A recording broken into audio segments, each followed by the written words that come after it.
ہیں؟ جی جی خیریت. علامہ یاسین قادری صاحب بات کر رہے ہیں؟ جی وہ آپ کی کتاب نظر سے گزری میلاد مصطفیٰ و کلام خدا، تو وہاں سے آپ کا نمبر ملا. جی جی حضرت یہ حضور صلی اللہ علیہ وسلم، میرے ماں باپ ان پر قربان، انہیں ان پڑھ کہنا کیسا ہے؟ انہیں ان پڑھ، ان پڑھ معاذ اللہ کہنا کیسا ہے؟ یہ ان پڑھ ہماری عرف میں یہ ایک گالی ہے استغفر اللہ. اور پھر برا ہے، لفظ پسندیدہ نہیں ہے. گالی تو پسندہ کیا، گالی تو ایسا بہت بڑی بات ہے، اللہ معاف فرمائے جو ہے نا. پھر تو بالکل گستاخی اور بےایمانی ہونی چاہیے. استغفر اللہ. ہاں جی، کوئی شخص گالی اگر تو کوئی گستاخی شخص تو اگر ہوئی نا. ہاں کوئی شخص اگر حضور کو ان پڑھ کے تو گویا گالی دے رہا ہے، بے ایمان. ظاہر ہے وہ خبیث ہے، بکواس کر رہا ہے. خبیث کو بکواس کر. ہمارے اعلیٰ حضرت نے تو یہ ترجمہ نہیں کیا نا. بالکل بالکل. وہ کہتے ہیں بھائی نہیں، اور امی کا ترجمہ ان پڑھ ہے میرے بھائی، وہ یہ بکواس آگے سے کر رہے ہیں. ہاں ہاں، اور اس میں پھر وہ یہ جو طارق مسعود نے بکواس کیا ہے، وہ تو ایسے لگتا ہے کہ جیسے اس کو جو پڑھایا جاتا ہے نا وہ بات کرتا ہے، وہ ذاکر نائک کی طرح. صحیح صحیح. تو وہ بس اسی پر گفتگو کرتا ہے، اس کو اور کچھ پتہ نہیں ہوتا.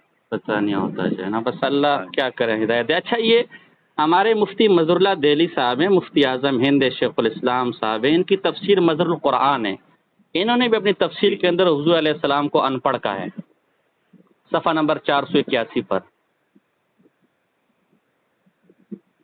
تو اب ان کو ہم کیا کریں، وہ تو دنیا میں نہیں ہے. گالی تو دیے، بے ایمان تو ہوں گے، وہ گستاخ تو ہوں گے. گالی تو دی اتنی بڑی بقول آپ کے. ظاہر ہے. اچھا، اب ان کو ہم کیا کریں.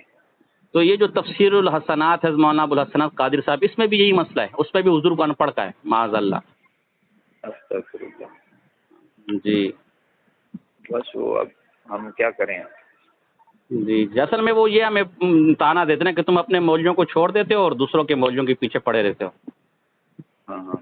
نہیں، اگر دیکھو ایک اور بات ہے، ہمارے مولوی اگر اس کے ظاہری معنی کو لیتے ہیں تو اس طرح جس طرح طارق مسعود نے بکواس کیا اس طرح کی باتیں تو نہیں کرتے. اچھا، گالی تو گالی ہے نا، ظاہری معنی. گالی میں کیا ظاہری اور باطنی معنی ہوتا ہے؟ جب گالی ہوگی تو گالی ہم اپنے مولویوں کے لیے کیوں تعویل کریں؟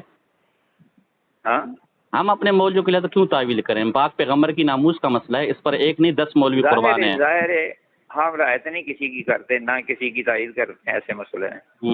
کیونکہ اگر وہ گناہ گار ہے تو ہم بھی اس کے ساتھ گناہ میں شامل ہو جائیں گے. گناہ میں شامل ہو جائیں. ٹھیک ٹھیک ٹھیک.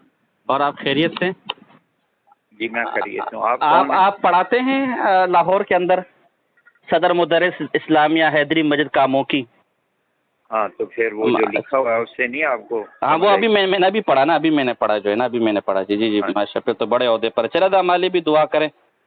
ٹھیک ہے نا. میں ساجد خان نقشبندی بات کر رہا ہوں کراچی سے. ٹھیک ہے نا ذرا جی. کیا نام ہے؟ ساجد خان نقشبندی.